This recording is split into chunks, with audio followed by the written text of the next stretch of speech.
It's a record 9th final for them. They tie with Home United in terms of finals appearance, but now their finals record looks at 9 appearances, 4 wins and 5 losses. It was supposed to be the defending of the crown, but it hasn't happened, and it wasn't the night for Boris Kopitovic, was it? Yeah, I mean, it was just difficult for him this evening. You know, he got himself into some positions in the penalty area off the blind side of Anders Aplin, but he just couldn't quite find his finishing touch. Boris Kopitovic, just not his night. Whereas for Krajicek, which I'm sure we'll talk about a little bit later on as well, it certainly was his night.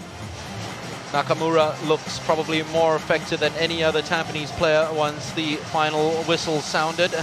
Daniel will get his trophy as well. Saw some minutes in the second leg of that semi-final. Said Fadau's also getting a trophy around his neck.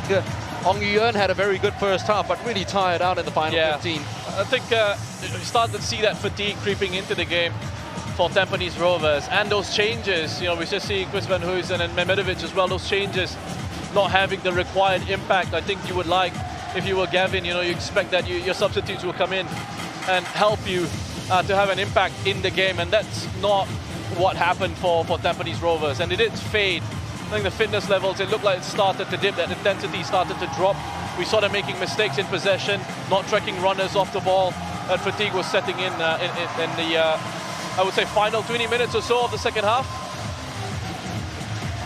Well, Farudin Mustafic, of course, who earned Singapore Cup honours in 3 of the seasons for Tampines Rovers, gets a runners-up medal, of which he's had 3 as well, and Gavin Lee.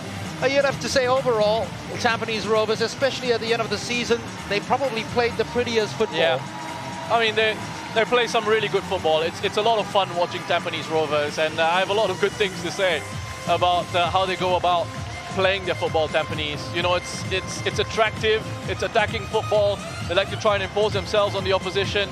And as I said, it's a young side. With not big star players coming in, not marquee talents being signed and coming in and, you know, making a contribution. So I think they can be really proud of themselves. They'll be disappointed, of course, coming so close.